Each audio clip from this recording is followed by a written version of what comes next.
Fancy meeting you here in this little old place. I'm Tish, and this is Echo Echo. How we going, everybody? Can you see that I am standing up?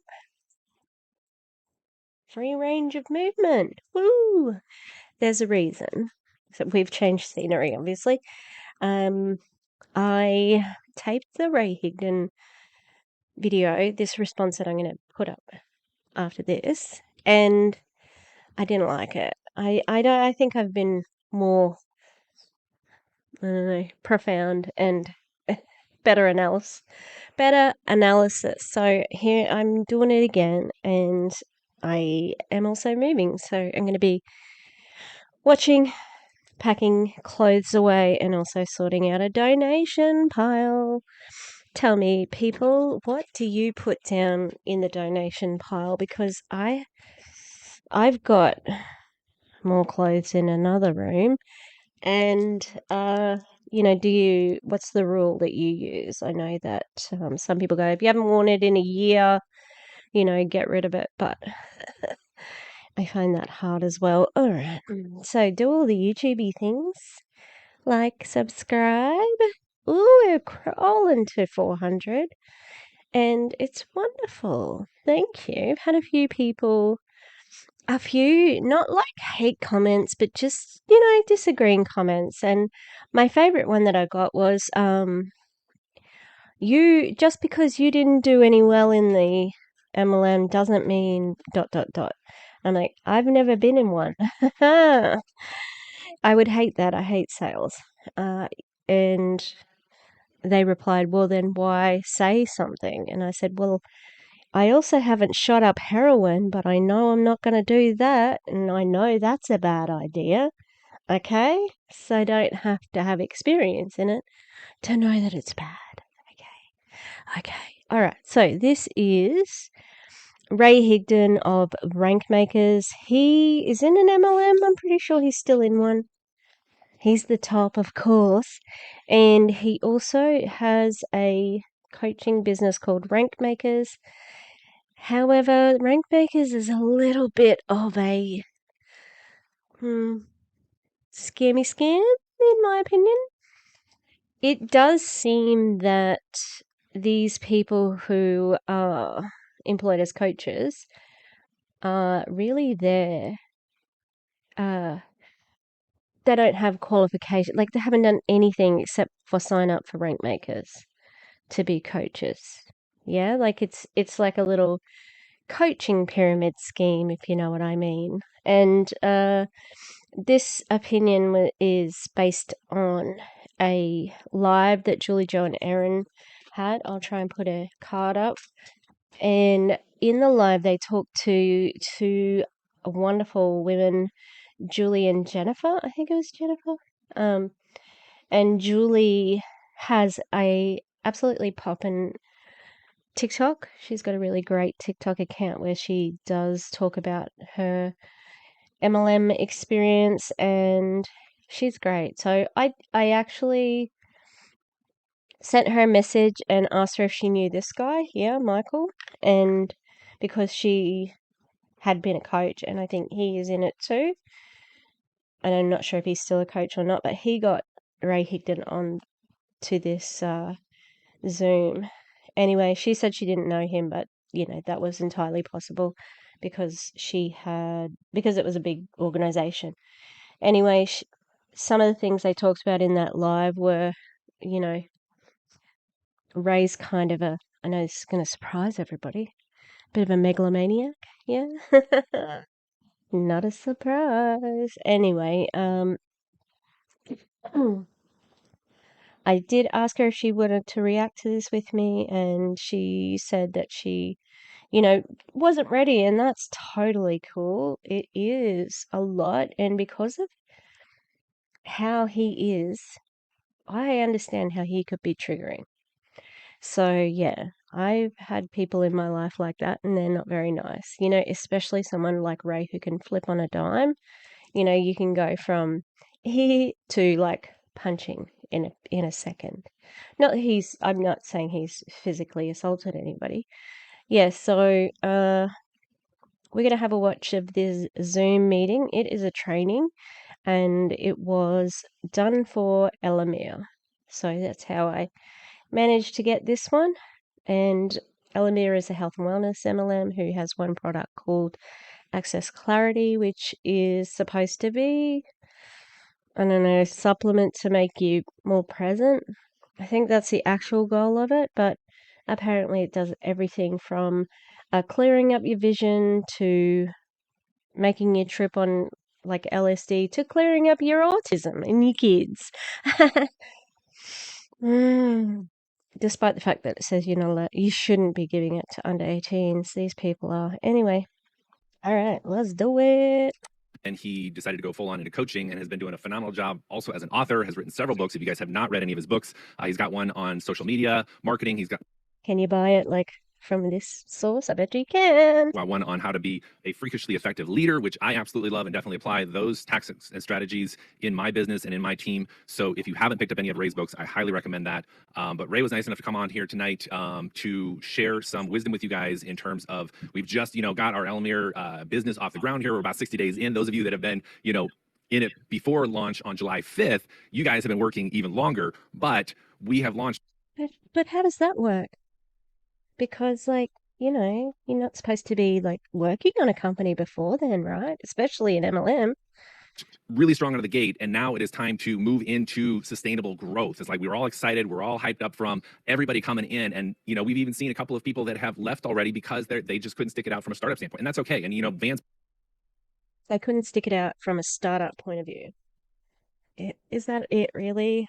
I don't think so. I think it was more the fact that there was another company opening, and they got a big payout from Elomir for your very, very suspicious opening a month where you waived customer requirements, and I think they got a big pay and went, oh, I'm going to go join that NFT weight loss one because you can buy your rank there. And don't get me wrong, Elomir did have a good compensation plan to start with, but paid out too much and they had to change it like straight away. Pretty transparent about that too. She only wants people that want to be with us, not because we're enticing them to be with us. And that is something that I love actually seeing, because as we stick it out, as we grow our Elomir businesses moving forward here, we're going to be rewarded for that. And there's no better person to help us understand how to grow our businesses than Ray. Ray, welcome. Thank you very much for. So Van had said that she's happy that those people have left because now we've only got the people who want to be here. Well, yeah, but doesn't mean other people aren't going to leave. And also it's just, of course you're going to say that, What are you going to say? Everybody knows why you leave and go to a new company. Everyone does, even if it's just like you've been there for 3 months. Do you think that they're seeing this and going, oh, damn, when we introduced customers, we actually didn't sell out, so maybe this product isn't as good as it's been sold to us? Being here. Hey, thanks for having me. Excited to be on here. I see some familiar faces. What's up, Ron and Amanda and Angie, and see several familiar faces. It's good to be on here, man. Appreciate Awesome. it. Yeah. Can I just say, I don't think that Michael edified Ray as much as he would have liked. Okay, that's going to come back later. So this is the third. Just so you know, this is the third time I'm watching this. So I just noticed like little things more now. You've been around the block a few times in terms of being in the industry. You've seen a lot over the years, haven't you? In terms of just how the industry has grown, how it's expanded, how it's morphed with the digital age of social media and everything. Yeah, for sure. I mean, when I first, I would say, got serious about network marketing, because I had been in network marketing and had struggled and bumbled and failed, but when I got serious about network marketing, everyone was telling me that social media wouldn't duplicate. I remember I was at one of the early. So first of all, you guys are a new company. I became the #1 income earner of a company I joined in pre-launch, and so I understand all that it's like, when the company's new. And let me tell you, everyone wants to be in at the top. Everyone wants to be in when a company's new, until they're in new. Yep, and then they're like, dang, well, how come the shipment isn't going out, or how come the software is messed up? And obviously, I know, some of the people behind it, Terry, and some of the different people behind it, and you have some amazing people. But when you're new, you just got to understand that there's going to be some bumps in the road, and you either have vision or you don't. And so there's other options for people without vision, that you do have to have vision for you to. But some of these people went to from Elomir to Awaken, which is another startup. So your reasoning's not the best. Stick through, because there's going to be some bumps, there's going to be some surprises. I remember I was just telling this story, but I had a guy, a business owner up in, I think he lived in Port Charlotte, I think, and he was fired up. He was ready to go, and he came on board, and he's like, well, man, I'm gonna crush this thing. And then the next day he was like, hey, where do I order the business cards? And I said, oh, we don't have a lot of stuff right now, but we'll get that stuff in. He goes, how am I supposed to build without business cards? I'm out of here. Like, really? Like that's how easily you folded? That's my response too. Really? Because I'm going to assume, so in Australia we have this company called Vistaprint, and basically you can get free business cards. It's like a promo, and they give you discounts and things like that. But usually you can get 500 business cards for nothing. You just have to do it a certain way. Well, I'm going to assume that the same sort of thing is in America. So I don't know that that's going to be a great deterrent for you there, Ray. And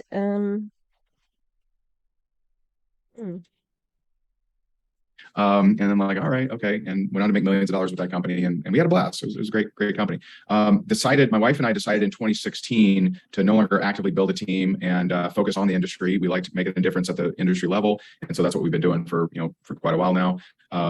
Had the pleasure, we've worked with a lot of rock stars, teams of 100,000, 750,000. We've worked with some, large leaders, some great companies, and we've had a lot of fun. So I want to hopefully maybe demystify some of, how to build and give some suggestions. And I wonder if he's still in a company then, because he said they're not actively building. Now, that doesn't mean he's not still getting money off someone, because you can have a residual team that's working, and I bet you they're still working, to take questions, as well. And so I don't want to assume that everyone knows my story, so I'll very quickly just share that. So I had worked my way up in the corporate world to a pretty good paying salary, pretty high paying salary for someone that never finished high school on time, didn't finish college, and but I wasn't happy. And and I looked at my boss and his boss and her boss, and none of them were happy either. And they were making more money than me, certainly, but they were having problems at home. It was very clear that that was just going to be my future if I stayed there, and I didn't want to do that. And so, long story short, I left the corporate world, and I started my own business. And so that sounds really dumb to me, because I'm a teacher, and obviously there's lots of teachers in this world, and yeah, there's some depressed teachers, there's some happy teachers, there's some good teachers, there's some blah, blah, blah. There's all sorts of teachers. But I can still control my own narrative and my own story. Like, it's not going to happen to me just because of a certain way. So I think that's a really, really, I don't know, a strange reason. But who knows what the true reason is? Someone out there might know. Hit me up if you do. Not network marketing, but in real estate. And hey, it didn't work out. and I didn't want to go crawling back to a job. And someone, my good friend Chris out of Cape Coral, Florida, invited me to a meeting. I'm like, you know what? I'm going to figure this thing out. And it's interesting that he said real estate, because his wife is in luxury real estate, apparently. And I wonder if it was during the global financial crisis, because that was a bad time to be in real estate. But it levels out, So there were a few things that I did every day and became the number one income earner in that company when it was pre-launch, when we had one product, when we weren't in anywhere but in the US and most states there were no one. I wasn't the master distributor. I wasn't anything special. I was at the bottom of the bottom of the bottom of an inside leg. And I even had I had leaders that promised me some stuff that didn't do it, and I built anyway. How does that happen, that you're in pre-launch but you're on a leg that's at the bottom of the bottom of the bottom? How do you then become the top income earner? Because he said I think he said he hit the top of the company in pre-launch. How did that happen? Because you haven't really explained it. And decided I'm going to make this thing happen. I'm not going to complain about what I don't have or what isn't ready or what's lacking. How would you know if it's your first network marketing company? You know what general businesses have, but network marketing isn't a general business, is it now? and I just went to work. And there were three things that I did, but I want to break those down in a little bit different fashion so that you really understand it. The three things that I did to become the number one income earner of that company, which I would argue today would still make you, maybe not the number one earner, but it would make you a top earner in any company. I had read a book called Go for No. And that book, it just kind of made sense to me. And that it sounds like a terrible title, doesn't it? Like Go for No, like I get plenty of those. How many yeses, man? And so, but it made sense to me because it does two things. It reduces your resistance to rejection and it reduces your reaction to rejection.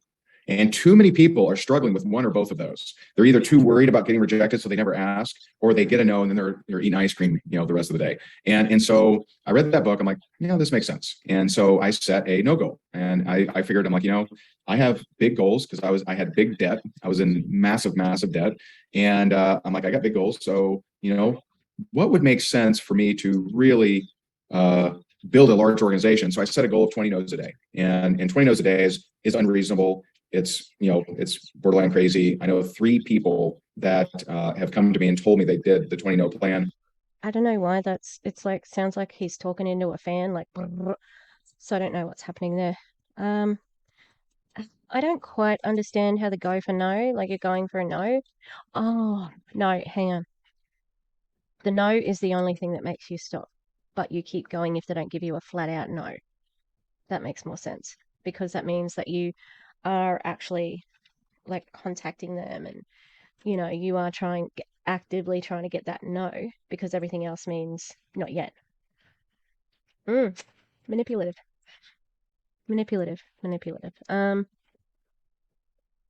All 3 became $1 million earners. Maybe it's just a coincidence. But the folks that wrote Go for No, they liked my story so much that we actually did a book together called Go for No for Network Marketing. And so can we just have a quick little look at the title? God damn it, I went too far now. I'm the number one income earner of that company, which I would argue today would still make you, maybe not the number one earner, but it would make you a top earner in any company. I like that because he was like, I can't promise that. Wink, wink. I had read a book called Go for No, and that book, it just kind of made sense to me. And that it sounds like a terrible title, doesn't it? Like Go for No, like I get plenty of those. How many yeses, man? And so, but it made sense to me because it does two things. It reduces your resistance to rejection and it reduces your reaction to rejection. And too many people are struggling with one or both of those. They're either too worried about getting rejected, so they never ask, or they get a no and then they're eating ice cream, the rest of the day. And so I read that book. I'm like, this makes sense. And so I set a no goal, and I figured, I'm like, I have big goals because I had big debt. I was in massive debt, and I'm like, I got big goals. So what would make sense for me to really build a large organization? So I set a goal of 20 no's a day, and 20 no's a day is unreasonable. It's that is quite a large no, because to get 20 no's, imagine how many messages you're actually sending. Whew. It's borderline crazy. I know 3 people that have come to me and told me they did the 20 no plan. All 3 became $1 million earners. Maybe it's just a coincidence. But the folks that wrote Go for No, they liked my story so much that we actually did a book together called Go for No. Okay, let's have a look. Can anyone see? See? Ray Higdon, look how big that is. I wonder who wrote this, because there's not even, it doesn't even say by Ray Higdon. It says with Ray Higdon. But how handy to have it just right by your side. Woo. Go for network marketing. And so the whole, Go for No. And let me tell you, maybe you're on here and you feel like you're super skilled, right? Like you're like just amazing. You're a super closer. You're really, really good. And you're like, I don't even know how I could get 20 no's. Well, you can by reaching higher. And so the Go for No, it actually adjusts to your skill level, because I started getting much better at closing. So I started reaching higher. I mean, I brought in people that were running $10, $20 million businesses, and they became reps of mine. Someone that was in my, that I brought into my team, he's going to be speaking at our event next month, Russell Brunson. So Russell Brunson's a co-founder of ClickFunnels, and that company, I don't know exactly, but it's over $150 million a year company. And, and he was in my team. So like, as I started to increase my skill, I started to go for bigger no's. I started asking bigger people, and sometimes I get a yes. So, pretty powerful. And Go for No isn't go for non-responses, because I got thousands of those. It's actually someone telling you no. Hey, are you open to take a look at what I'm doing to make extra money? Hey, are you open to take a look at this product that I got that helps me with this? No. Okay, that's one. And so that was the first thing. That was the first kind of part of my routine. And the second part was I hated prospecting. And notice I did it anyway, but I hated prospecting. I hated reaching out to people. And I wanted to create a way for people to reach out to me. I wanted to create, some kind of, we really didn't use the term attraction marketing back then. It wasn't popular back then, that term at least. And so I find that hard to believe. I mean, marketing and advertising has always been like that, you know? I started doing a video a day.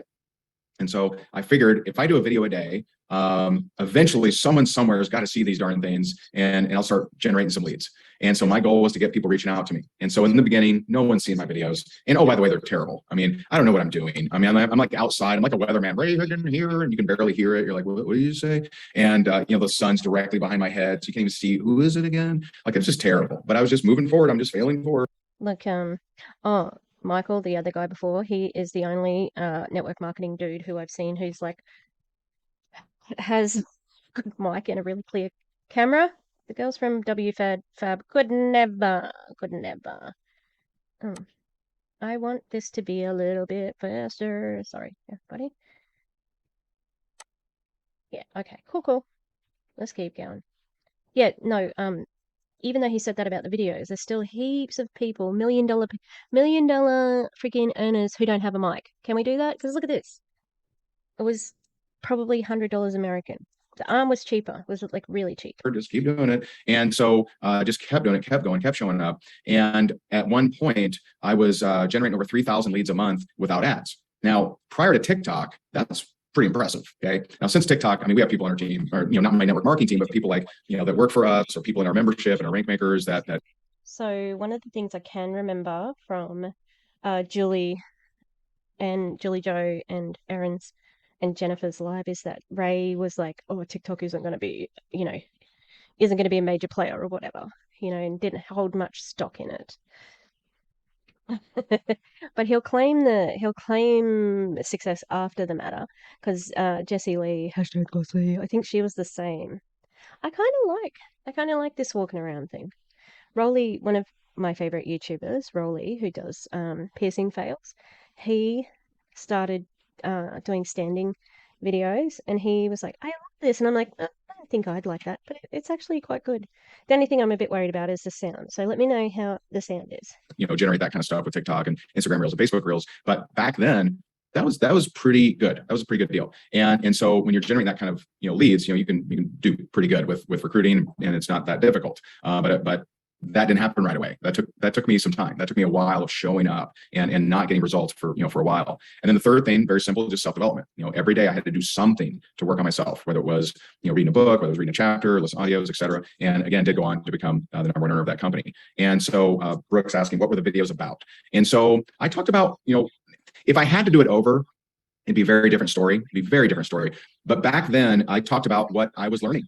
And so I used a process called ILT, and this is something that I've been teaching for 10 years. ILT stands for Invest, Learn, Teach. And so all of you on here are INLing, right? So you invested your time to be on here, right? I don't know if they charge for it or not. Sometimes teams do, sometimes they don't. But you invested your time. Interesting that he said sometimes teams do charge for time like this. They do. And actually, that's what I saved the other day. So Tracy, does everyone remember Tracy of the threatening to dox Erin Tracy? Well, she has, I don't know, she's created her own team. Now, she was a part of the wolf pack because, she had that thing in the background. Oh, I lost my nail on my middle finger. And it had Elo and Wolfpack, but she's changed teams. She's got her own team now. It's called Hope House, except House is spelled Haus. It's not going to make it any classier, ladies. And it's got all these like crunchy mom vibes, like really like linen, crisp linen, and browns and beiges and things like that. Anyway, they had this deal up which says you can join here, and you've also got to pay this entry fee for their group. So I think that they pay dues to the group, which is quite interesting. And Ray's saying, like, do you pay for this sort of training? And they don't usually. Usually it's free. Although who knows what they're doing with the money that people sort of give as a monthly subscription. They call it subscription, but you know what I mean. to be on here. You're hopefully learning, and I'm going to teach you a bunch more stuff, but you're learning stuff. The question is, will you teach? And so I don't read a book that videos don't come from, right? So I don't ever read a book and then just like, all right, all done here. Like, no, I take some of the concepts that I learned from that book and I edify the book, I edify the author, and I create videos. And, that used to be, just Facebook Live or. Julie. So Julie from the Elomir Zooms on a Saturday night. I cry as soon as I talk, Julie. She said, in capitals, learn and share, kiss. Learn and share, kiss. Like, I know it's probably keep it simple, stupid, but like, Julie, and why are you shouting? Also, Shanna and Brendan. God, Shanna and Brandon. Can't just read a book or watch a training. Gotta put it in action. Love that. No, that's awful. You can't actually enjoy things. You're not allowed to enjoy reading or watching a TV show. That's crazy. That's awful. God, you wouldn't be telling. They're the biggest uplines, Shanna and Brandon. Like, they're the big bosses. You would not be able to talk about anything with them because they'll be saying, like, just say you mention, oh, I saw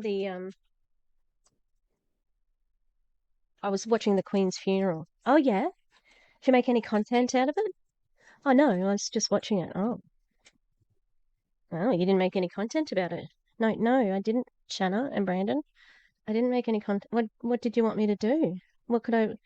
Well, you could have done a number of things, like you could have attached it to attraction market, get some other people who were watching it and felt a little bit of sadness, check out the hashtags.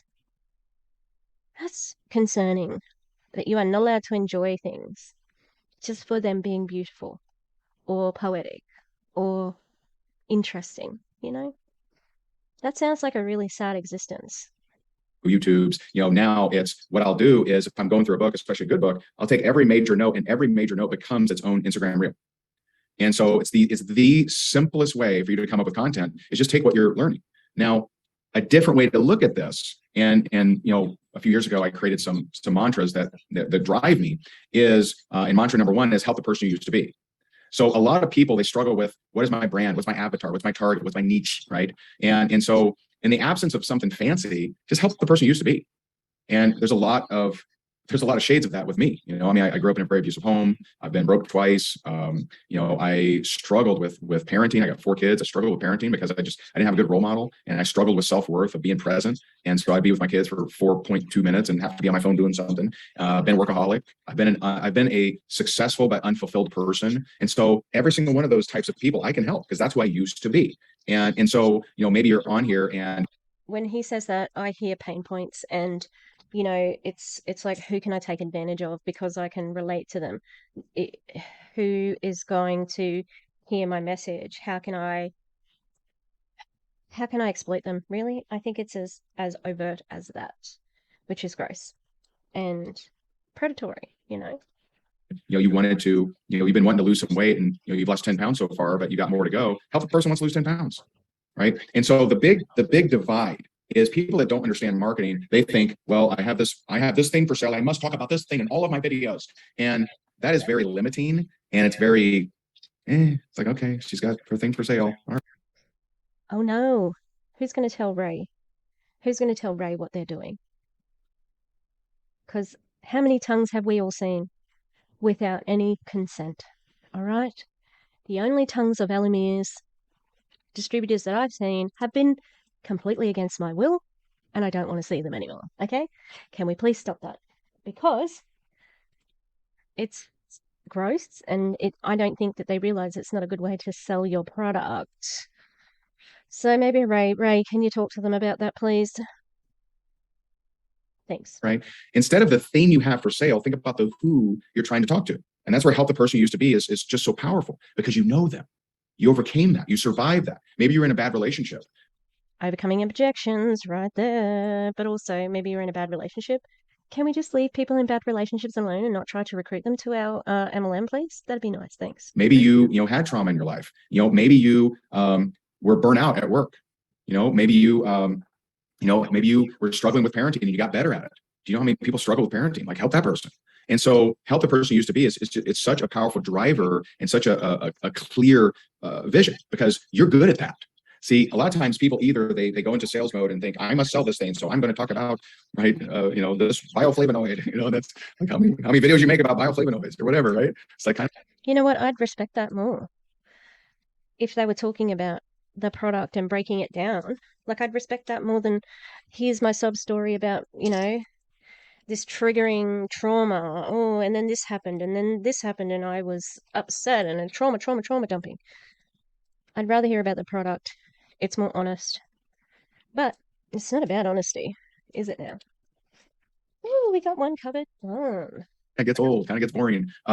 Or they try to be a master of something they don't really know. So they think, ooh, you know what, I'm going to talk about network marketing, but they've never really made it in network marketing. Or they want to talk about social media marketing, but they haven't built a big following. Instead of that, talk to the person you used to be. Sabrina from WFAB. Paging Sabrina from WFAB. Please stop calling yourself the GOAT with 6,000 followers. This has been a message from Ray Higdon. Thank you. And me. Like, how can you be the social media GOAT? Sweetheart. She might have more than 6,000 now, but sweetheart, really? Like, what advice would you give yourself from 2 years ago, 5 years ago, 10 years ago? And don't dye your hair black anymore. Integrate color into your wardrobe sooner, okay? Get your tooth fixed, because you have a bit of a wrinkle there, and because I had a hole there. So, and just keep Dot with you at all times, especially on May the 15th in 2018. Keep her with you. All right. That was my dog who died, and that's the day she died. Okay, everyone. All right. Shh.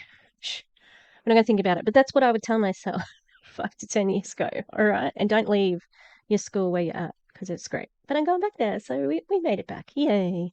I remember, I after high school, I got into a relationship, and she like totally ripped my heart out. Now I was, I had it coming. The signs were all there, right? But I went from totally getting my heart ripped out to being depressed and all kinds of stuff to, getting into a relationship only because I felt safe in that relationship, not that it was the ideal relationship. How many people could I help with that, right? And help them see, hey, you deserve like a great relationship. You can have a great relationship. And so there are things that that other people haven't learned yet. And you going on video. So one of my clients, she is a multiple six-figure earner in her company. She has 5 kids, and all of them are doing really well. They're all in sports, and it's like amazing. Like, she's got a great business. Why is that the indicator of them doing well, that they're all in sports? Again, this sounds like manipulation, because it is, because you're not sort of leading with the product. She's got great kids. They're getting scholarships and stuff. And she wanted to talk about network marketing, which she does know and she is good at. But I'm like, God, I think there's a lot more people that are interested in how the hell you did both, right? How were you a mom? Because it's rare to meet the successful mom that doesn't have mom guilt. I was just watching Isabella Lanter's latest video, and there's a lady from Monate on that who sure doesn't have any mom guilt, and she is a bit heartless, I'd have to say. Okay, but also, how is that relevant to our business? It's not something that I'm going to lead with. If I was to win an award for something in my field, right, what would I talk about? I'd talk about my own accomplishments, the support I got, things like that. My students, because that's a part of it. But it wouldn't be an ulterior motive. It'd just be genuine thanks. It wouldn't be, I'm going to talk about this because I'm going to reach out to that person and try and get them into my team, or, recruit them. It's a big difference. Right? That stops a lot of moms. And so like she started talking more about being mom and what she does to help, her kids with, with their making their sports, meetings and activities and all this different stuff. And like, it just blew up. Like, people are way more interested in that. And then when you're not talking about that thing that you sell and you're talking about something else, people start to trust you more. Then they start to connect with you more. Then you build a bigger following. Then you get in the DMs and you say, hey, I don't know if you're even aware that I do this side business, but I have a side business, and that's what helps me make all these meetings. First of all, for any network marketer to say, hey, I'm not sure if you're aware of this, but I do this, A, B, and C. We know, okay? It's basically the only thing you talk about, okay? So everybody knows that you're in an MLM. If you still have family and friends on your list and you've already pitched to them, then they're okay with it, but I wouldn't push it, okay, if they haven't joined you. So they're still on your friends list, but they haven't joined you. You've asked them a few times. I wouldn't push it, okay, because eventually they are going to block you. But just know, we know that you take your work for a network marketing company. All right, we know. We've been known. Now, when you get into the DMs and you say, hey, I'm not sure if you know, blah, blah, blah, we know what that is too. It's the pitch. We know it's coming. It's like Danielle Mioli the other day who was saying, these are my ninja skills for network marketing. And it's like, sis, everybody knows what you're doing. This is 2016 sort of junk that you're talking about now. Maybe it's been a while since you've been recruiting. Okay, but everybody knows the tricks of the trade now. We know the Hey Hun message. That's why other anti-MLM creators exist. Because we wanted to get more of the word out, you know? And is it about complete, domination? No, but it's about keeping consumers more aware. So when they are prospected, when they do join these companies, if they've got all the information, so be it. Some people do earn money. Some people are okay with taking advantage of other people. But yeah, the way he said, how do you make all these meetings, sports meetings? I'm like, that's just called training as well, Ray. And all of a sudden you're in the direct message with someone that trusts you and wants to be more like you. And that's a really easy conversation to have. And so, and Michael, I don't know if you plan on this being an interview, or are you okay with me keep going, or yeah, you just keep going, keep giving the value there. Yep. And so I would do it very differently. So I talked about the things I was learning, which is mainly business, social media marketing, and that kind of stuff. Because back then I wasn't willing to be vulnerable. I didn't even know what that meant. It just sounded weird, right? Like, no thanks, right? You're at a buffet and they're like, would you like some vulnerable? No, thank you, right? Like I just wasn't vulnerable. I wanted to be Superman. I wanted to be perfect and awesome and unstoppable and whatever. And what I learned is literally everything in my career changed when I started being vulnerable, and I didn't even plan it. Okay. I had a leader in my team that I'd confided in. And I told him, I'm like, yeah, man, I'm actually getting out of foreclosure, right? And in the real estate crash, I got wiped. How interesting. He's about to say this was a secret he kept. Why? Why is that a secret? I don't understand, like, are you trying to keep up appearances because you're flexing, living beyond your means, etc.? Because I think that is a thing that a lot of network marketing distributors do, some more than others, but yeah, a lot of flexing. And I don't believe anything's unplanned with him. I think everything's very deliberate. I went through a divorce. I went through foreclosure. I was, at one point, literally living on my buddy's couch, and it just wasn't pretty. And I confided, I told, this leader that, like, yeah, man, I'm bouncing back from foreclosure. And he went to go, this company, he got some kind of deal with a different company, and he was going to leave. And he's like, hey, I'm going to tell everyone you're in foreclosure. And I'm like, oh, I will. And so I go live that day, and or actually, I don't know if live was even around back then, but I did a video that day, and I said, hey, I got something to admit to y'all, and that is, man, when the real estate market crashed, I got wiped out. And I went into foreclosure, and this network marketing has been bouncing me back.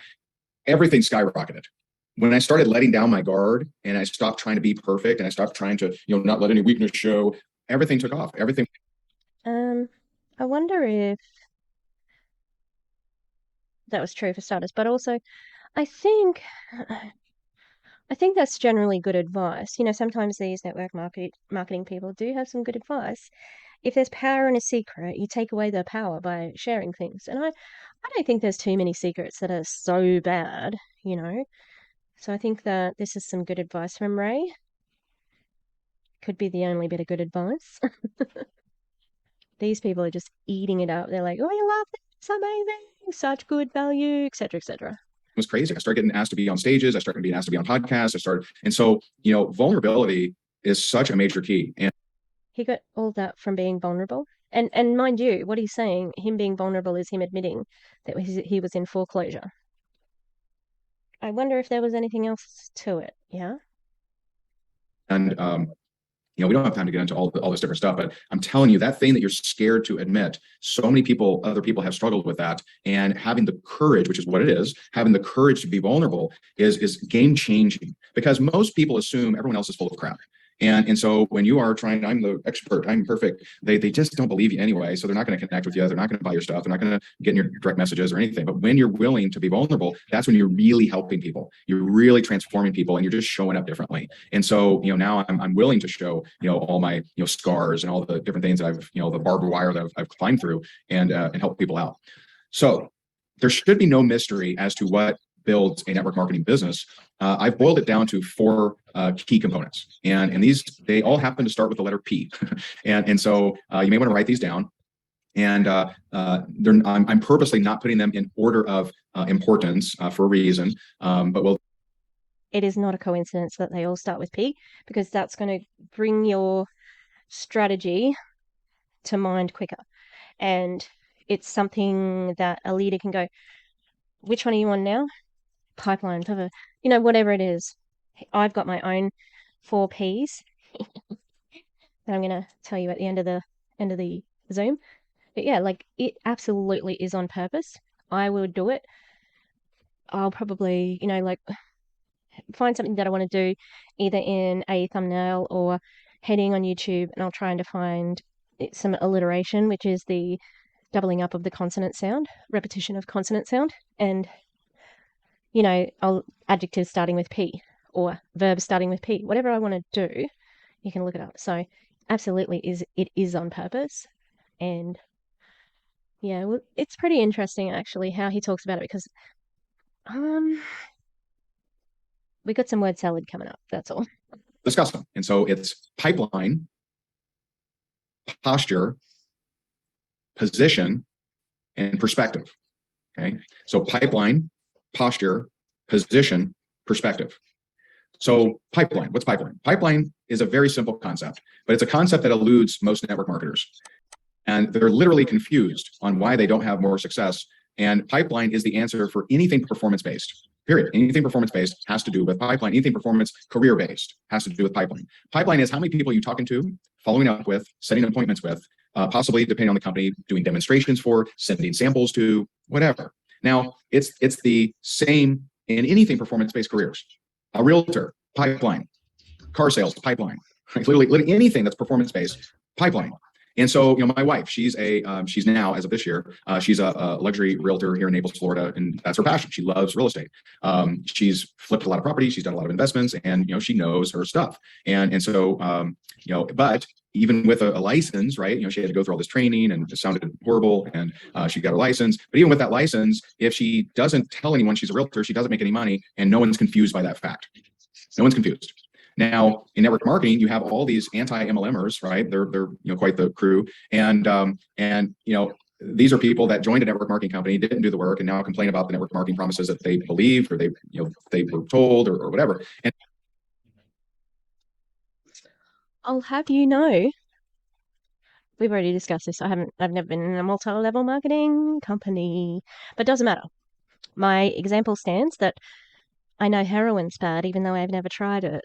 Okay, I know this is a bad business model. It rewards the top and not the bottom. That's the way the money flows. It's not the shape that we're worried about. It's the money flowing up. Okay, and exploiting people by sort of not telling them the whole truth about network marketing. Yes. Do we get that? Do we understand? I can have an opinion on multi-level marketing without actually being in the company, because you're telling me all about it now, and so do the other people. We learned from these experiences, and if we weren't making a difference, you wouldn't be mentioning it. It just shouldn't be a mystery. And so when people come to me and say, Ray, you don't understand, man, I'm in a tough place, and I want to be a top earner. I'm right where you were, man. I want to make it happen. I know with one question if they're on the path. How many people last week did you ask were open to your product or business? One question. That's all I need. And so if it's 0 or single digits, then hey, they may go on to make some money, but they're just not going to be a top earner. That's just not the deal. That's not how it works.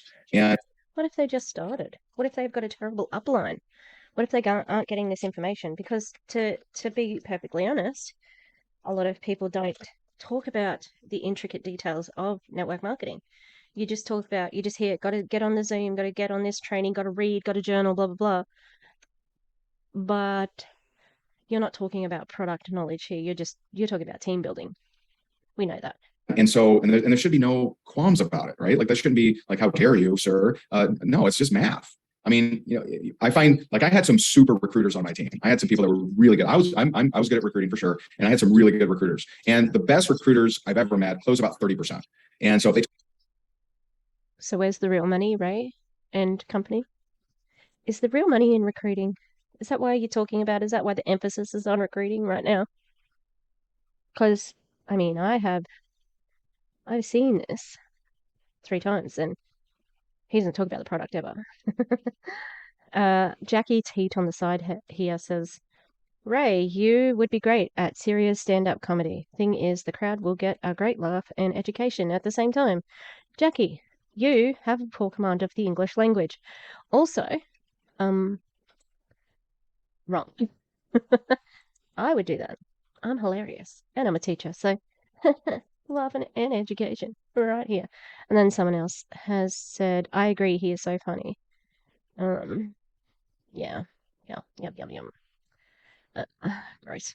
All right, let's keep going. Talk to 10 people, they'll probably get 3 people on, right? Unless they're using some, like a funnel or something like that is more qualifying on the front end. But if they speak to 10 people, maybe they get 3, maybe 4. And so that's if you're a super recruiter.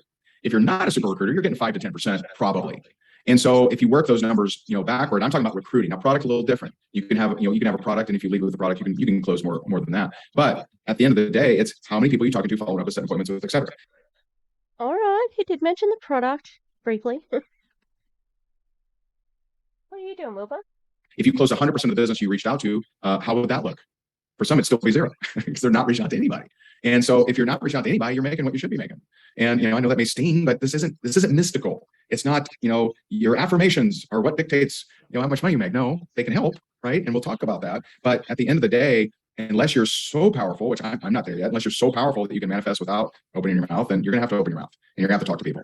And so that's pipeline. Now, under these, the next 2 actually fall under pipeline. And that's posture and position. These dictate your percentage of close. This will help you with what percentage of the people you talk to are you actually getting to move forward, right? And so what's posture? You've probably heard that term. Most people have. I'd heard the term too, but no one had ever given me like a definition of it. Like no one ever hit me with something that's like, oh, that makes sense. And so for me, the definition that I created is posture is the belief in what you have, regardless of external acceptance or approval. The belief in what you have, regardless of external acceptance or approval. Now, every person on here has posture around something. Most don't have posture around network marketing. So if someone's naysaying you, if a family member's picking on you, you're like, you get defensive and you're angry and you don't really know what to say. But you're postured around other things. So why does that happen, do you think, Ray? Because I don't really get hassled about being a teacher at family gatherings, Is it because the business model is hard to justify? Because I think that might be it. If, I have 2 little kids, right? So my daughter's almost 7.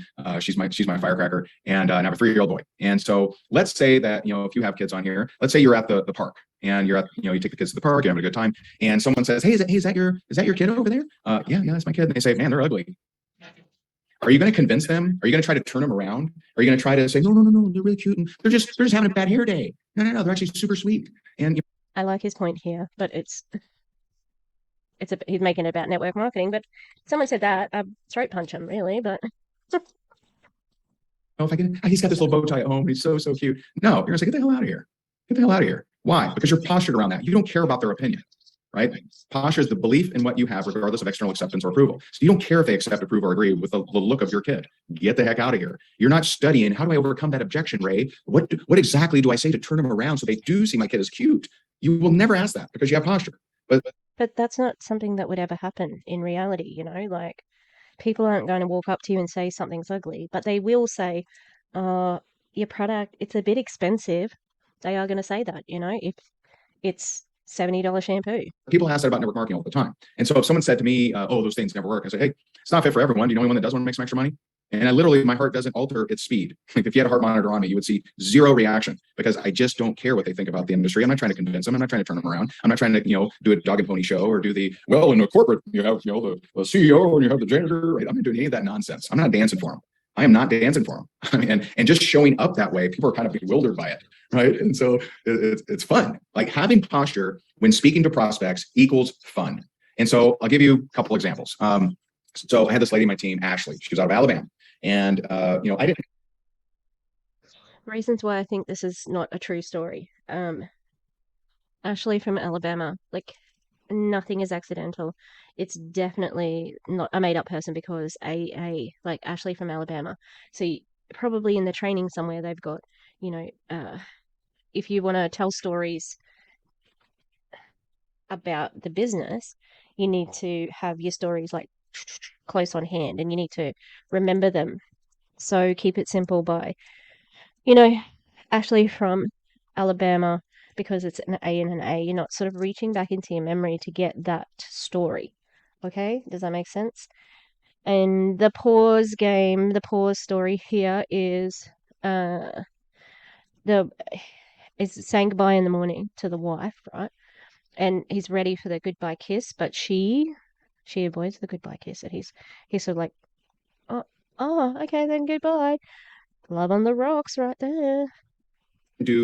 I'm not a fan of requiring three-way calls for, every talk or anything like that. But sometimes, hey, I'd get on there and fine. And so we get on with this guy and, and she does a good job. She edifies me. So she did that part right. And this guy says, I've tried a bunch of these things and they never work. That's his opening line to me. And so what would most people do?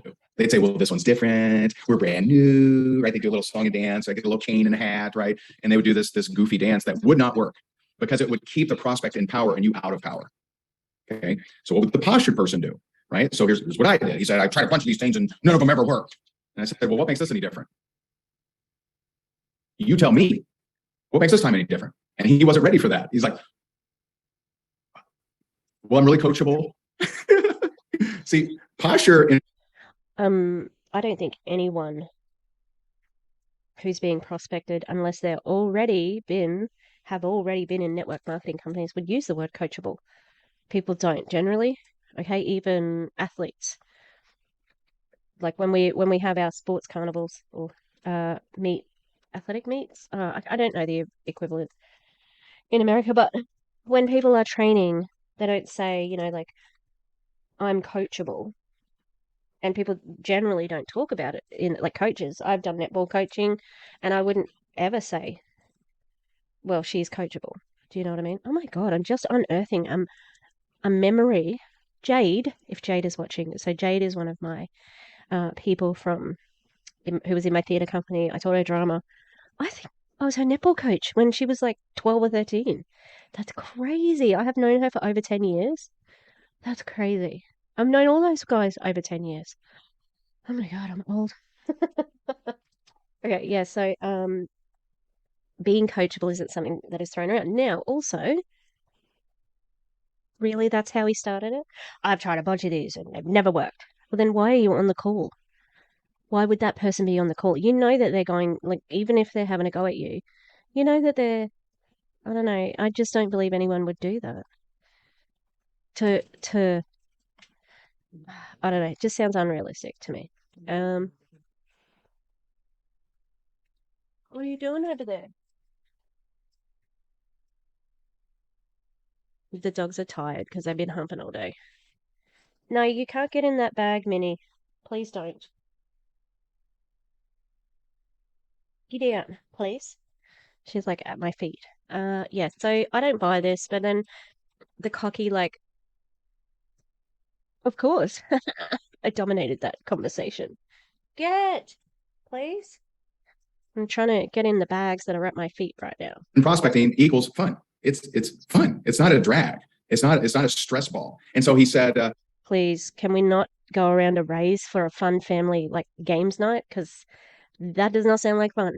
Oh, I'm coachable and, I really need to make some money. I'm like, oh, okay, great. And so we can continue. And so we continue. And then he tried it later on the same call. He tried it again. He tried to take the power and he said, well, tell me about the comp plan. And I said, did you know the comp plan of those other companies? And he said, yes, I did. And I said, well, I guess it didn't matter.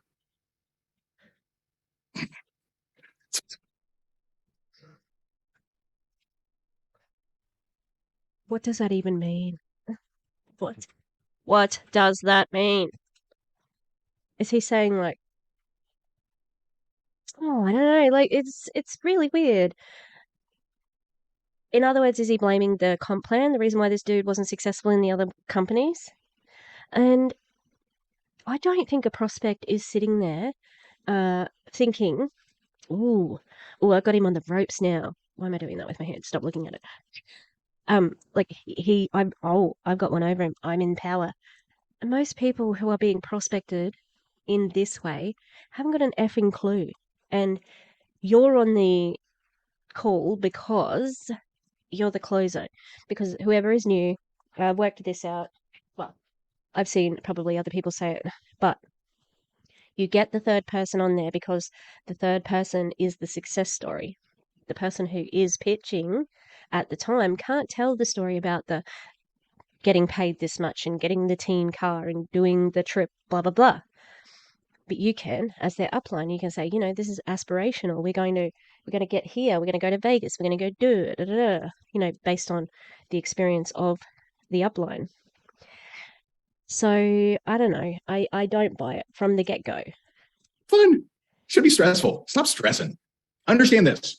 There's more of them than there are of you. And what I mean by that is there are more people with problems than a solution. See, you have a solution, right? People can solve a lot of things from what you represent. They can solve money problems.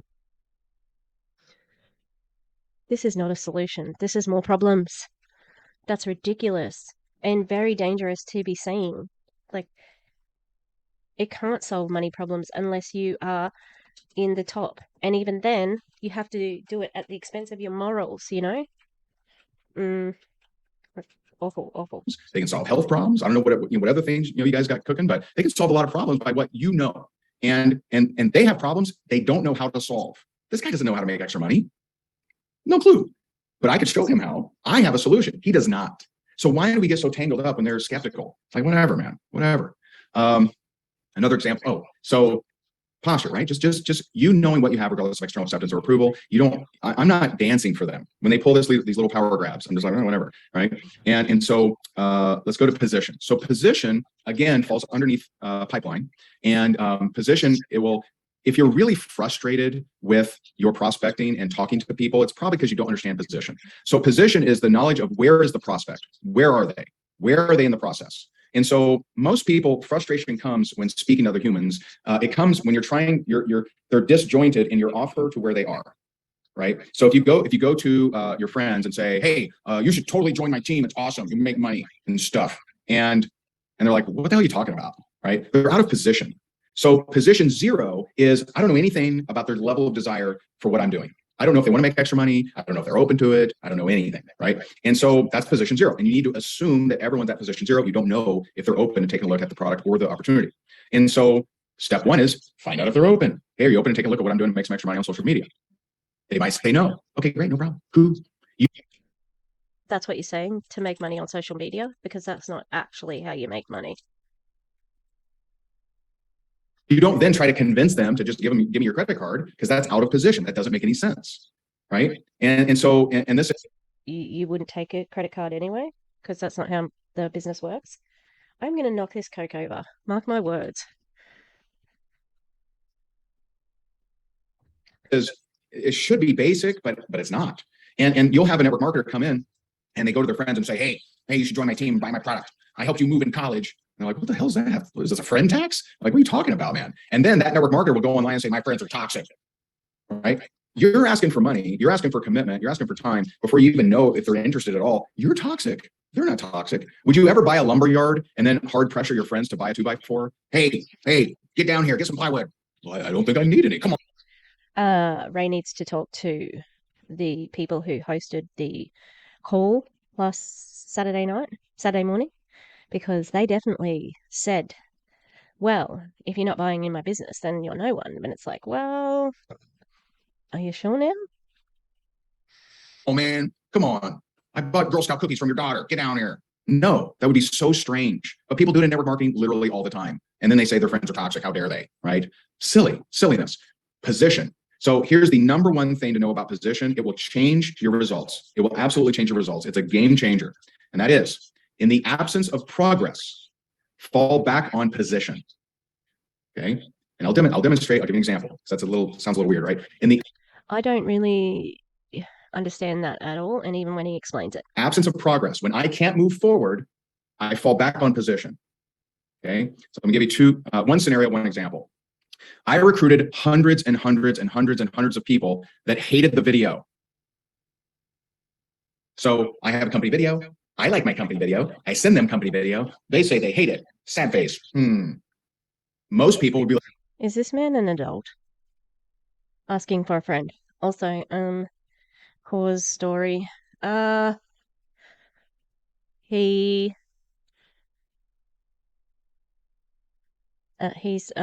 bottoming for the first time and not enjoying himself. Like, great. Upline, Michael, Amanda, come on, man. The video needs to be better. Come on, guys, step it up, man. That's what most people would do. They would complain about the video because they think the video is the problem. In the absence of progress, fall back on position. Okay. So I mainly just had to get someone to watch the video, because if you're willing to watch a video, you're looking for something. And that's what I'm going to speak to. And so I would say, hey, you can take a look at what it is that I'm doing, make some extra money. Sure. Great. I got a video that does a better job than I could do of explaining it. Want me to send that over?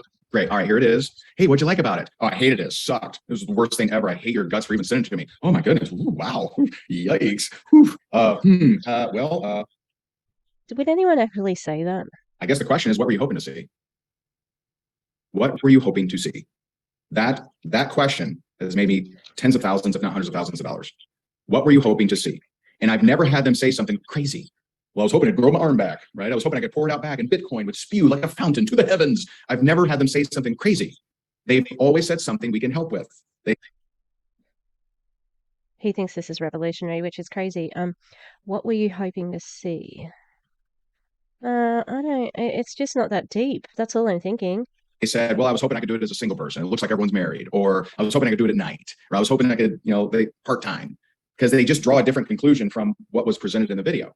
And so I wasn't so uptight about how good is the video. The only thing that, just my personal preference, I don't like, I don't know, I should probably know if you guys do this or not, but I'm not a big fan of sending like I send a 32-second teaser video. Like, I'm not a fan of that. I'd rather send a video that has some, at least enough where they can make a decision. I know there's like a trend now where, it's like videos are getting shorter and shorter and shorter. And now we're just sending it's like, hello. And hey, did you watch that? To me, it doesn't make sense. I want to send them something that at least gives them a little bit of meat so they can make a possible decision. But if they watch it, I'm going to fall back on what we hope to see.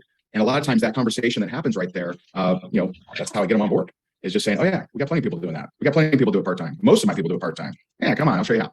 Of course they do, because they can't make their money from full-time network marketing, I don't see this as the big get that he's sort of saying. Like, this is if you've got them watching the video, it's a given. No, it's not. And you underestimate how polite people will be just to not have a confrontation, Here's another example of position. This will be helpful too. So I had this lady, Amy. She used to be an executive for HBO. She was out in, I assume, Los Angeles, I guess. Not Amy from Alabama, because you already used her, remember? And she gets me on with a talent, this lady that owned a talent agency that served actors and actresses. And so she made a very fatal mistake. She didn't edify me. She edified the prospect. Always a bad idea. And so she was like, Ray, this is whatever, Barbara. This is Barbara. She owns the biggest talent agency in Hollywood, and everyone knows her, and she's amazing. And it's incredible. She's, she's got a huge business, and blah, blah, blah, blah. And Barbara, here's Ray. That was my introduction. Here's Ray. And so I'm just a little guy with little arms, right? I'm like, hey, baby. Right. And so Barbara, of course, This is so bizarre. What the hell? How big is your ego that you have to be introduced like you're about to win an Oscar? We've seen his work in Rank Makers, and no one will forget his 2017 feature in his own YouTube video. It's Ray Higdon. Like, no, people don't do that. This is not normal. And I think I heard Jessie Lee talking about it first, right? This whole thing. And because her leaders had to edify her. All right? Because otherwise you're not doing the thing that you're supposed to be doing, right? Sorry, I am trying to get this up. Because they're using edify in the wrong way. All right? So edification is the moral or intellectual instruction or improvement of someone. I think they mean, when they say edify, it's like celebratory almost. See, even here, what does it mean to edify someone? Edify, to instruct and improve, especially in moral and religious knowledge. Like, that is not the correct way that they are using it, if that's the case, you know? Because the person is already like the top. Usually the whoever's being edified is the top. So they've been using this term incorrectly for a long time. It's so dumb. Okay? I just, you know, it's not what they think it is, and it's so annoying. But, you know, get the word out there. They are misusing the word edifying. They mean, you know, I'm trying to think of the word. It's like celebrating, but it's also, I'll try and think of a word that it is, but it's not edifying, okay? And how pathetic that you're, I'm just a little Ray with little arms. How? How? I don't understand how that can happen, because aren't you still the same person, the strong Ray Higdon in your Zoom meeting or whatever? You know, like, aren't you still the same person? If you have to start like that to have the upper hand, then you don't have much power to start with, you know? Sorry, that's my observation. She takes on the persona of the big dog, right? So she goes, hello. She even had this like resonance in her voice. Hello, little Ray. Right? She didn't say little, but she might as well though. I'm like, hey, I'm down here. Hello, down there. Pathetic. Her little home business guy, right? And so that's just how she showed up. She's like, hello, Ray. But she did say, she said, I told Amy I'd look at her little home business. How are you doing? I swear to God, that was her line. Hello, Ray. I told Amy I would look at her little home business. How are you today? That's what she said to me. So I'm like this, right? And so why were you like that?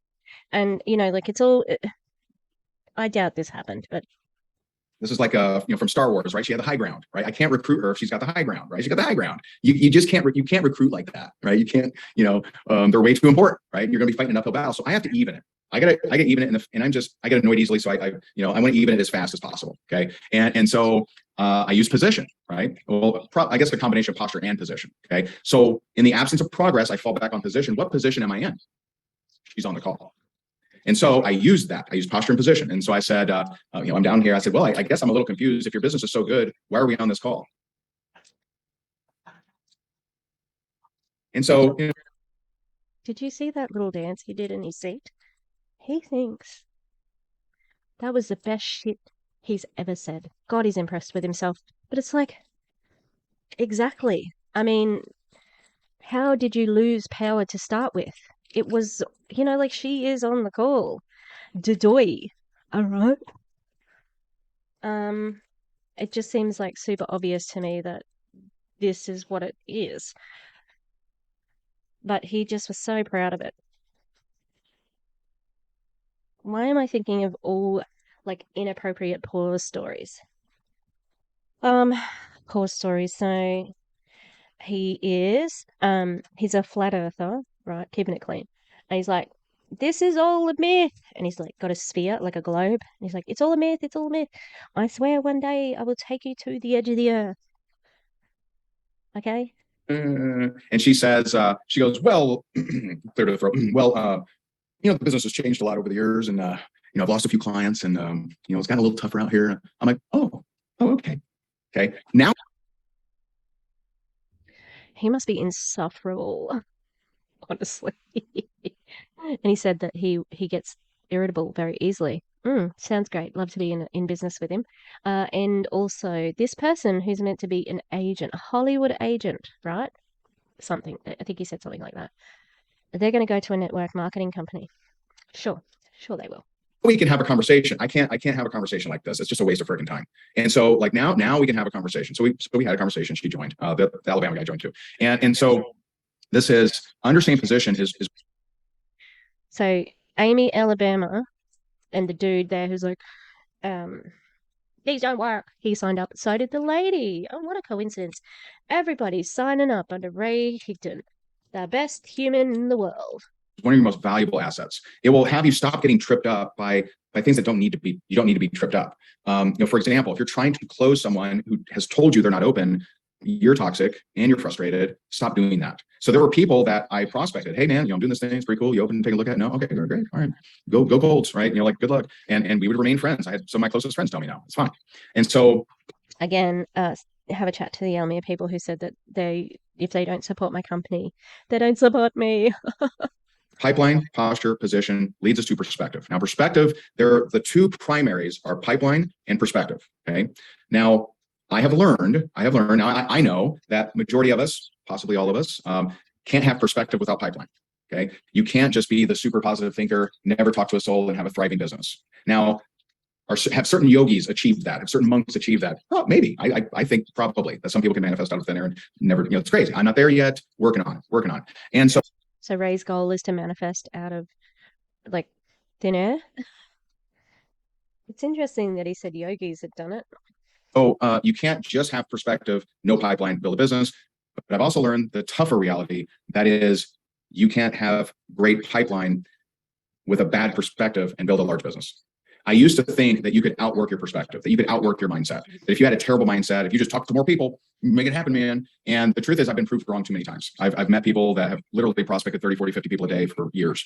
And you're like, and how big's your team? You have four on the team. Wow.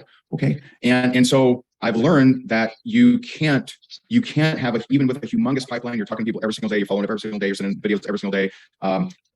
If there's something with your perspective, then you're going to really limit your potential. You're really going to limit what results you get. And so what's perspective? Perspective is where you spend the majority of your time in your mind. And this is not, some people will say, well, I do affirmations. Okay, you do affirmations for 4 minutes in the morning, and then you complain about your coffee, then you complain about the bacon, then you complain about the traffic, then you complain about your spouse, then you complain about these darn shoes, and you complain about how she has a pretty purse than yours, and then you complain about how come her business is larger, then you complain about right. And so actually 99% of your day is spent complaining. That's your perspective. I hate that he uses female examples. It's like he takes a dig at females quite a lot. So I mean, are we talking about toxic positivity here? Because that doesn't help either, I don't think that it's all about mindset. So he said perspective because he needed a word that started with P that meant mindset. So that's why he went for that. Anyway, mindset, yep. So he's talking about doing self-development, etc. It's the same old thing. This is not new. They're already talking about this. So Ray, it's all BS in the end. Sorry. Spoiler alert, everybody. Not that you did your, I'm so happy and grateful now that I'm a millionaire, but you don't believe anyway, And so there are very specific things to perspective that can grossly alter the speed at which you acquire, the speed at which you manifest. And so there are subcategory, really 4 keys to having a magical perspective. 4 keys. Number 1, decide what you want, decide. And for some, that's difficult. Like some people, I'll say, hey, what is it that you want? And they'll say, well, I don't want to be stressed out, and I don't want to be in this dumb house, and I don't want to be right. I'm like, okay, what do you want? Have you even thought about it? Most people don't answer a question like that. And also, so first of all, we had 3 things to do to get through something. Then we've got the 4 concepts, and now we've got 4 some other things. It's like, do you want to just try and teach us one thing at a time? Especially these people, they need it slowly, right? And this is a sad reality for some people. We do some work with the foster care system, and my very good friend, I help her run fundraisers, and she's just amazing. I basically give her free coaching, but she's the top lead psychologist and runs it. He gives her free coaching, set under your breath, so that you can actually look like a good guy. Top company that serves the foster care systems in 3 counties, maybe 4 now in Florida. And so she sees some stuff. And last Christmas, we had made 800 toys for kids under 10 that just weren't going to get anything for Christmas. And so we delivered some of them, not all of them, but we took our kids on a delivery to a foster home. There's 11 kids in this, fairly, not great, small house. And just to see their gratitude, it was just amazing. I wanted my kids to see that. And just to see, this 3-year-old girl just hugging this thing, and she's just holding it. It was so precious to her. I mean, he's about to say I would get choked up. It's good that he did that. It does feel a little bit exploitative to take your kids there. You're not going on a holiday where you can tour the poor people. Do you know what I mean? I walk a fine line with this because I think Mr. Beast is a scumbag. He uses poor people, and he's very rich. He bought like 8 NFTs when they were first out from Gary Vee, and he's very rich. Anything he does for people of low socioeconomic background, he makes money on because he, works at, he has so many views on YouTube. But I think that charity work is good, obviously, but you don't have to say a lot about it. It does feel a little bit, not even a little bit, it feels exploitative when you're using it in this context to train people to sell a network marketing product. Choked up if I talk about that anymore, so we're gonna stop. And so decide what you want. But when we went to this one foster home, and it was mainly teenagers, and I think it was ranging from 8 to maybe 12 or 13. I don't know. No, there were some older kids, 8 to maybe 15. And we asked them, we said, hey, and they'd been there a while. Some of their parents could have gotten them back because they were placed there from domestic abuse or whatever, and they just didn't take them back. Pretty sad. Some good kids. Parents literally could get them back, not take them back. And so we asked them, what is it that you want? And they looked at us like we were nuts. They're like, what do you mean? Like, what would you like? What do you want? Like, what would make your time here better? And they're kind of looking at each other. And it was really like you can't cry in front of them, right? But you wanted to cry. Like my heart was literally breaking. And one of them piped up eventually and said, I guess some more board games. And I so wanted to like just burst out crying, man, because I wasn't in foster care, but I grew up in a very, very abusive home, so I get that. Like I think in its heart, like that is a sweet sentiment, but if you're looking at it from your perspective, if you were in that situation, you would be sad. But I mean, do they know any other way of living? So it's like, I don't know if feeling sorry for people is a way of being respectful. I err on whether I should comment on this because I don't know. I mean, if I was like that when I was younger, when we were kids and we were very poor, I would have been like, oh, I would have been surprised at being offered, what do I want? Oh, but I would have been excited. I wouldn't have been, in disbelief. I would have been, oh, great. I'd like some drawing books and some pencils, like I would have asked probably for art supplies, or a typewriter or something like that, because I did get typewriters when I was younger. Yeah. Where you're in survival, you really want love, you want connection, you want your parents. You're not thinking about toys like my daughter spends every waking moment thinking. And so identify, what do you want? Number 2, which this will bring pipeline in, you do have to do the work, because you have to logically believe that you're on the path to get that.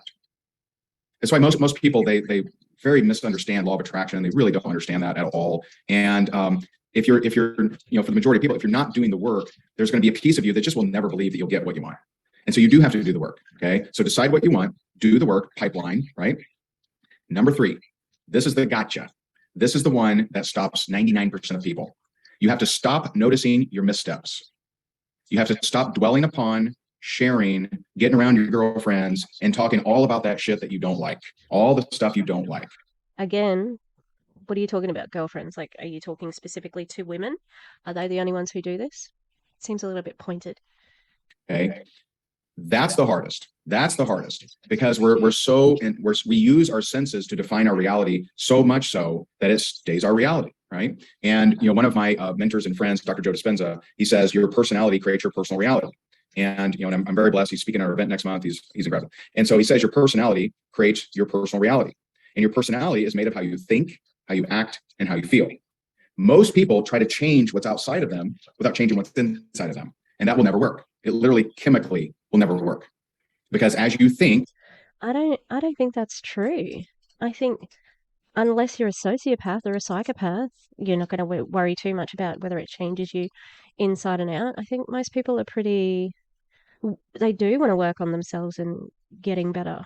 You know what I mean? Like, Joe Dispenza rears his ugly head again. Yeah, he sucks, I think. Don't know much about him, but everything I do hear is not good.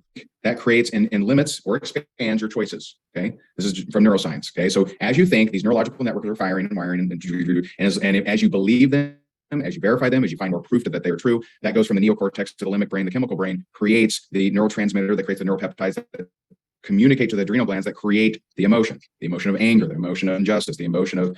Oh damn, Ray's hitting us with some ethos again. So I didn't mention it earlier. Now we need to do a little bit of revision, class. Okay. So what are our rhetorical devices? Our persuasive rhetorical devices? We've got 3. All right. We've got one, pathos. Another one starts with L. Anyone know? Logos. And then we have the last one starts with an E. Ethos. Now, whenever you are getting sold anything, it's going to be one of those 3 things. And Ray is heavy on ethos. An ethos is when you use an expert as a way of selling your idea or persuading. He's the expert in this. He's a coach. He's been in network marketing companies. He's been a top income earner. He's done the do, and his word is respected. He is a respected figure in network marketing. So when he said before that about being in a startup company, and he said he was also in a startup company, and it was fantastic, and he made lots of money. Now that's going to be really influential on the Elomir people who were there from the beginning, because they're going to say, well, Ray said it was okay because of X, Y, and Z, and Ray made it to the top, and Ray, he's the expert there. And again, now he's proving he's the expert by talking about the physiology of this situation.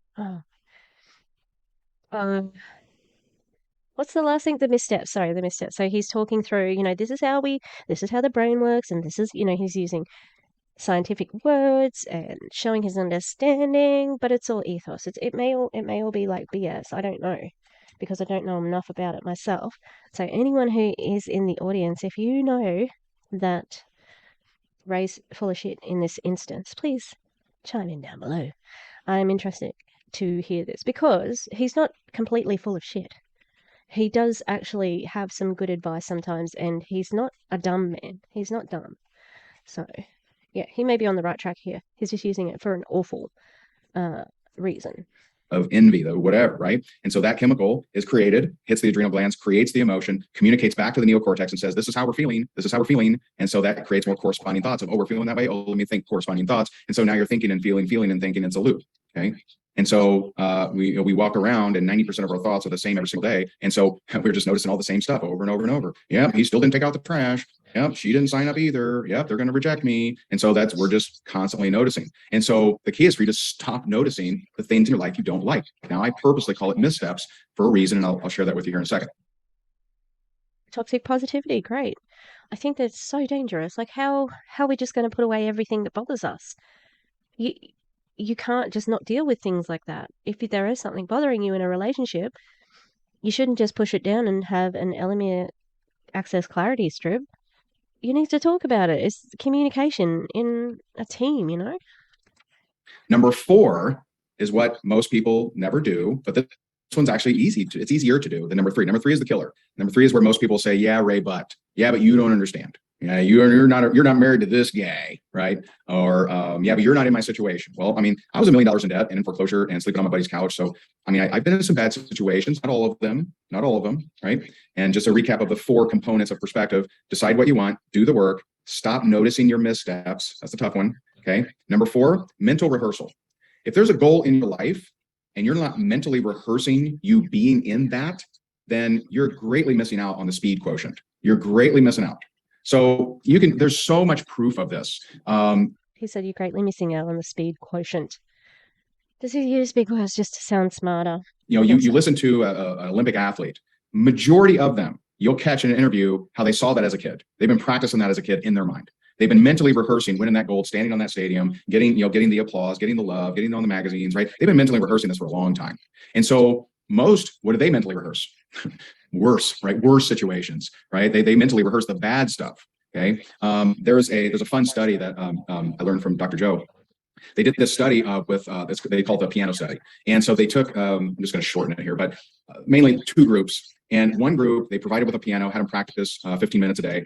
The other group, they told and they taught them some basics, right? Both groups, they taught some basics. One group, they provide piano, said, hey, practice every day, 15 minutes. Other group, hey, I want you to practice in your head. Like, do not touch a piano, practice in your head. So when they did brain scans, both brain scans in the specific regions that have to do with kinesthetic of touching piano keys and whatever else were identical. And the group that did play the piano every day improved by 23%. The group that never touched a piano, did it in their mind, improved by 21%. And so I'd like a source on that if possible. I know it came from Joe Dispenza, but yeah, it'd be nice if we could find out what actually happened. You know, research is supposed to have reports and conditions and control groups, etc., etc. So, be interested to see some of that. Not really, but you know what I mean. when I heard that, I was like, man, where can I apply that? Like, what can I do, right? And so I want you to think, and we'll hopefully I'm okay. Am I okay to go a few minutes over? Okay. And so I want you to think of two scenarios in your life.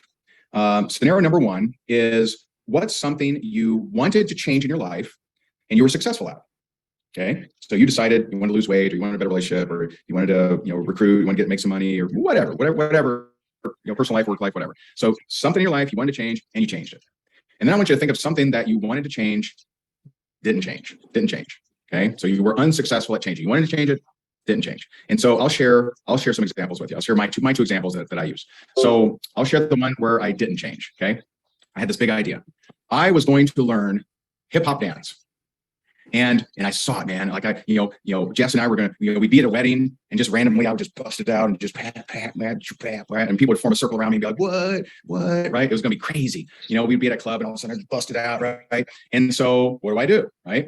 I buy a course, right? I buy a 14-day course. It was $27. And I'm in my office here. I look around the corner, make sure she's not around. All right, shut the door, lock the door, put it on. Okay. And so I watched day one. I'm like, day one, yeah, man, this is gonna be awesome, man. Day two, that was a little tough. I'm not sure, like, how did he do that? I don't know. But I got through it. Day three, I'm like, oh man, I don't know how to do this. Like, I watch it over and over and over. Day four, I rewatch day three. Day five, I rewatch day three. I'm not getting it. Day six, I take the day off. Day seven, day off. Day eight, day nine, I come back, watch day three.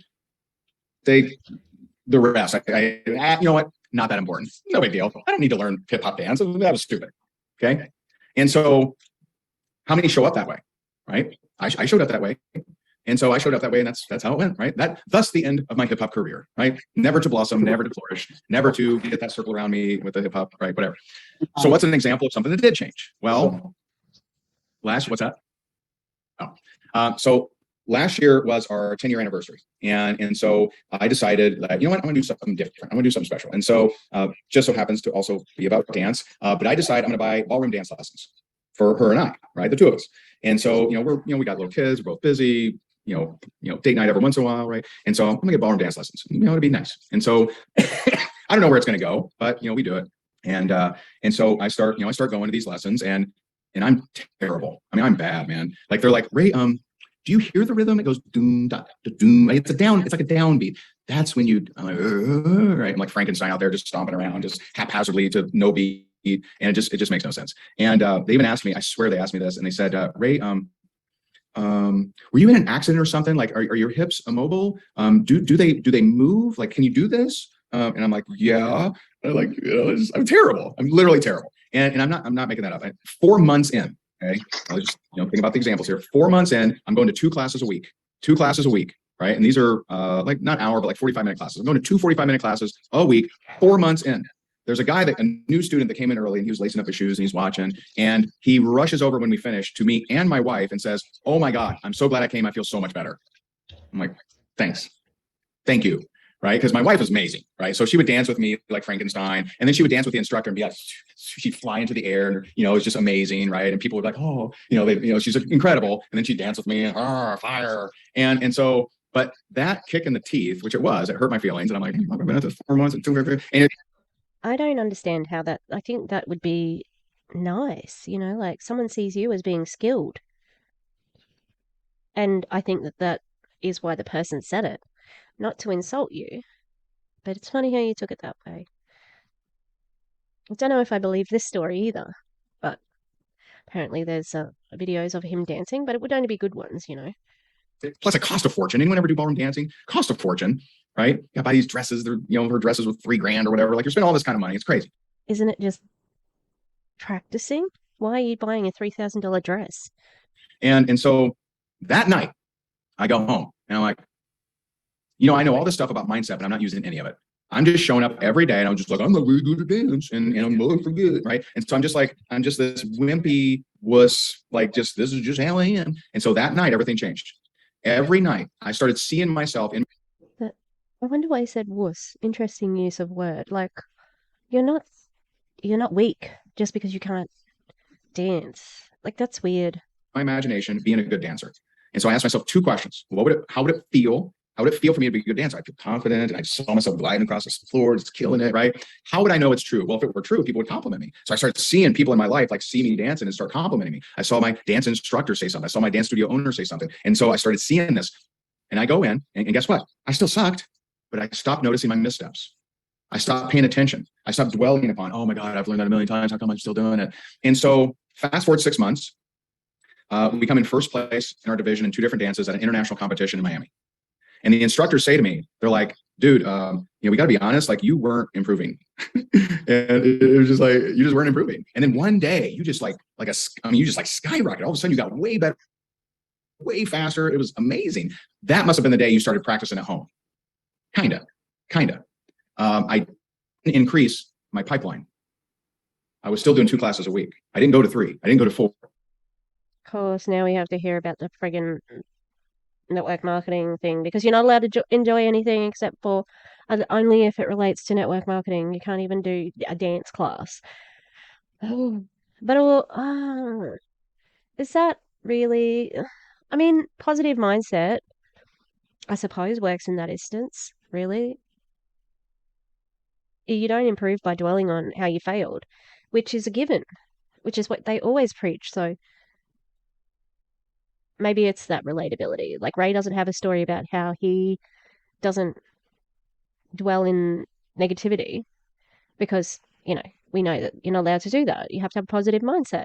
So his story is, oh, well, I was negative when I was dancing. So he has to have a story. Whether he was or not, doesn't matter because the story is there. And he can say, here's my proof. We got a placing in this dance competition, but the road there, which you haven't documented, except for, you're dancing later. You haven't documented that. So then you can tell whatever story you like about that part.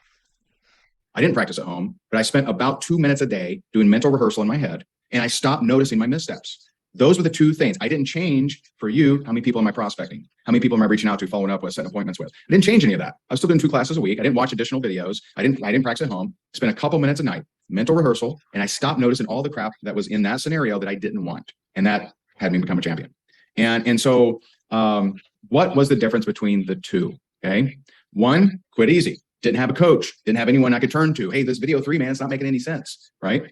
The other showed up when he didn't feel like it. I mean, there were. He had to mention coaching because what business is he in? He's in the coach business. So he is going to advocate for you to have a coach because guess what that means? You're going to give him some money for that. Oh, nice work, Ray. Crafty. Many days that I had a rough day at work or someone had quit or, I had to fire somebody or something like that. And I'm showing up and I'm just like in my head, I'm just like, I don't want to be here, but I'm going to do it anyway. And so it's doing the work when you don't feel like it. It's showing up no matter what. It's learning from others. It's not noticing your missteps. It's mental rehearsal. It's doing the work. And that is the difference, right? And this is, people have to understand this, man. The more time you spend noticing what you don't like, that is what you're going to get more of. That's going to expand. That's what's going to get all of your energy and attention. And so those are the 4 P's, right? Pipeline, posture, position, perspective. Perspective is your speed quotient. That's what will take your same pipeline, make it produce a whole lot more. And so that's why I'm so adamant on teaching that and giving you examples, demonstrating and sharing maybe some fun stuff with you. We do have, if you like this kind of stuff, we do have our 3-day event next month in Orlando in October, October 27th to 29th. We do have. What a coincidence, hey? Some in-person tickets left. I did put together a discount for those that may want to come. You can watch online. We have a silly deal to watch online. You can watch it. I discounted it for this group. You can literally watch online for $27, which is ridiculous. And there's other upgrades. There's upgrades available if you want more bells and whistles. Should we do that? Maybe. Or we have a few options to come in person as well. We have Dr. Joe Dispenza, one of my mentors and someone I'm so grateful for. We have Russell Brunson. We now have 3 8-figure-a-year earners coming. And this is a generic event. No one can say their company. There are no company names talked about. But we have a lot of rock stars coming. And I'll just drop the link and I'll roll it back to you, Michael. Thank you very much, Ray. I really I wonder, this seems to be the future of network marketing, like neutral events where people can be, where they can be, trained, etc. Jenny Allen Barger says, rank makers is the shit fire. Poop fire? All right. Jennifer Hedrick has gone to the Anthony Napolitano School of Emojis with the prayer hands, raised hands, and the fire. Yeah, they are loving this. Big emphasis on the training, on the coaching there. All right. Nearly finished. Woo! appreciate that. It's one of the things that I teach a lot in my team is posture, but when you combine it with the pipeline, the position, the perspective, it really brings it full circle to Yeah, that's the 4 Ps, dickhead. Of course you're focusing on that. Where posture falls in the whole presence of how you show up, not only like for other people, which we all think is the most important, but to your point, it's how we show up for ourselves first in our own mind before we ever experience the yeses that we want to hear and the no's that we should be hearing to get to those yeses. So I love how you broke that down into those 4 very distinct categories. Yeah, and that's what you'll notice. And I did put the link, but the link is Higdon Group. It's my last name, higdongroup.com/transform. Is that your last name, really? Like, duh. Of course, Ray. That's your last name. And that's a special link. If you go to the regular link, you're just going to pay more money. So why would you do that? So higdongroup.com/transform. And yeah, what I noticed is every top recruiter I've ever met has posture. There is no top recruiter without posture. I've never met one. There's just kind of like, hampered by objections and like, every top recruiter I've ever met has posture. Yeah, and I've also seen some people that reach a higher status in a company that have a certain level of posture, but it's almost been formed through the courses that they've gone through. And then there's other people that have like taken the fast track there because they've chosen their posture rather than just kind of created a posture as they've tried to do the hard long road. You know what I mean? It's a learnable skill. Yeah, I had to learn it. I remember like when you first witness posture, like, oh dang, like some people on here when I shared some of my, some of how I replied, they're like, and so that's it is a learnable skill, like everything. I mean, everything's a learnable skill. In network marketing, yeah, because it's for people who, like, for anyone, you can be the lowest friggin' intelligence and learn this shit. That's how easy it is. Yeah, thanks, Julie. It is epic. I mean, I went through long periods of time with terrible perspective of just seeing all the bad in my life. And so, I've been there. I've been bad at every category, at least at some point in my life. And so everything's learnable. Yeah, absolutely. And like your dancing example there, it all comes back to a simple choice. It is a learning experience. You start going down and you started, but you made that choice to mentally start learning it, not just the physical aspect of it. And that's something that I love about life. And even it ties into what Dr. Joe Dispenza teaches in terms of it all comes down to just a choice, nothing added, nothing taken away, just in the moment, not because you feel like it, not because someone told you should like it, not because somebody told you should go down that path, because you simply in that moment choose, this is the direction I'm going to go. This is the posture I'm going to have. This is the position I'm going to have. And this is the perspective I have. And now my pipeline is just getting flooded. Yeah. And I have, Jenny's asking, will we ever see the ballroom dancing videos? I actually have quite a few of them, not quite a few, but I have a bunch of them on Instagram. We competed in December last year. And afterwards we were like, hey, do you want to keep doing this? I mean, we can. And we were both like, not really. Let's do tennis. And so now we play tennis. Tennis is awesome.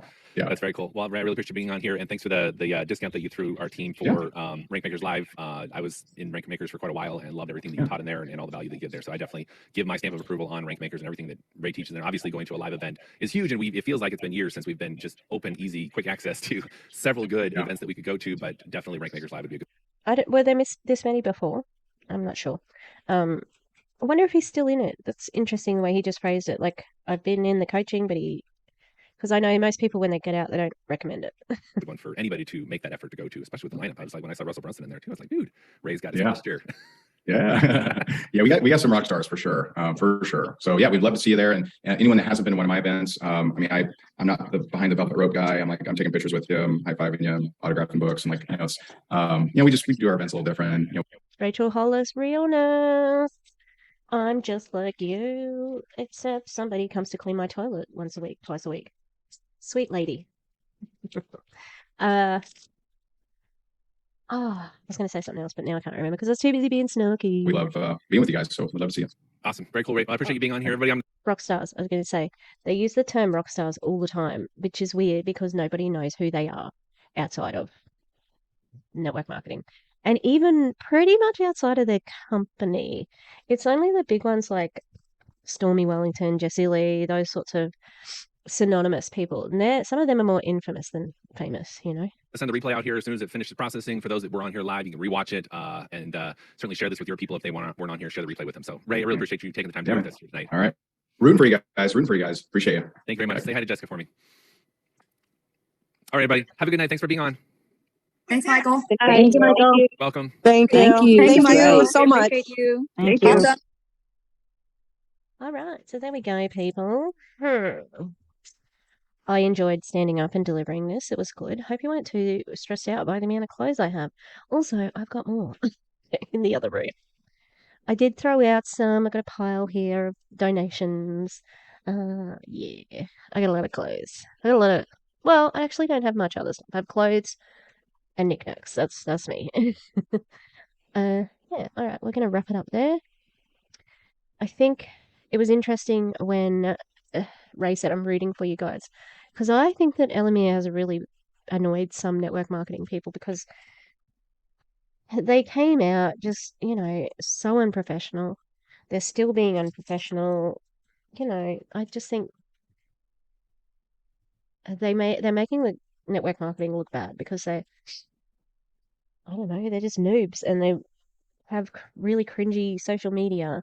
They're very obvious with all their recruiting. They're just, I don't think that they are having a positive effect of network marketing. And I think when you're such an issue, people start looking in your direction. So people will be like, have you seen this network marketing company? What are they selling? Oh, yeah. Oh, what about them compared to... No, they really are bad. Oh, what about this one? And you might find more about it by getting to Elomir. So I would be trying to distance myself as much as I could if I was in the biz, but I'm not in the biz. So they're all the same. Can we just say that? There are no good network marketing companies. There are none. Okay? They are all the same. They are all bad. They all have the same structure, no matter what they're selling, no matter how good the people are in it, no matter the culture, the team, all right? The comp plan, whatever it is, they're bad, all right? And anyone who says different is wrong. Or they're they're not jaded, they are very misguided. And it's sad when you see people like actively going against what they see to be true.